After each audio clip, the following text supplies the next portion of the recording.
Okay, so for my PDP, I actually had to switch up the mentors that I met with. The original two, I didn't have a close relationship with. It was kind of just outreach. They didn't get back to me, so I found two other mentors to meet with. Just a quick disclaimer, and I'll talk about that later. So my long-term goal is to work a job where I have enough money and free time to enjoy myself on the weekends, right? Because people say find a job you love and you never work a day in your life. I don't know too much about that. I think work is something you got to do to be able to enjoy yourself outside. So I met with Bobby Patoy, Kenneth Plinkerton, and my cousin Aaron. So my cousin Aaron stayed the same. The other two mentors were different. I met Bobby through a first-gen mentor program here through the university, and then Ken I actually met with last year during the junior mentoring program. Reached out to him over LinkedIn, and he was kind enough to hop on a Zoom meeting with me. And then my cousin, we got on the phone and just talked. I learned from these role models. I mean, they were in different industries, right? One's in financial advising, supply chain, and then the other one, Bobby, was education. And they all kind of pointed me in the same direction, as in the money will come, do something you enjoy, right? If you're motivated enough, the money will come regardless of what industry you get into.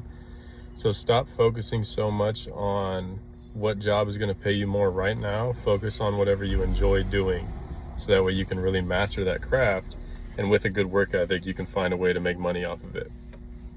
Because right now I work in procurement, and I've really been stressing myself out about landing a good job after college and how much I'm going to make, how am I going to be able to afford life on my own. And they told me to just find something that I enjoy doing or can see myself doing long term, and really put my head down and go get it.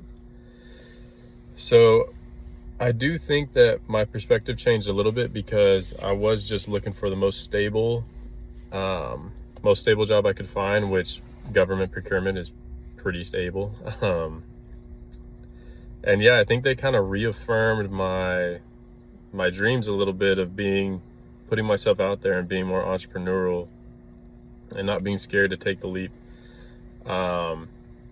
So for my personal plans after getting this advice, I do think I'm going to take a job where I currently am in procurement, and then be there for at least 2 years. I mean, we'll see how it goes, just to give myself a good savings. But I do see myself in some sort of sales role, whether that's financial advising, real estate, anything along those lines where I can take more control. Or maybe that's a business venture, taking that money I saved up, investing it into a company that I can work for on my own. At the end of the day, my biggest goal is to become my own boss. And I think that taking a corporate job right out of college, for one, is very useful for growth.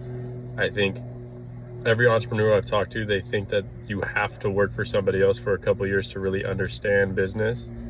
Of course, there's examples where people just go straight out of high school and become successful on their own. But everyone that has gone to college, worked corporate, and then started their own venture, they all reflect on their time in a corporate office as very beneficial and very useful for what they do now.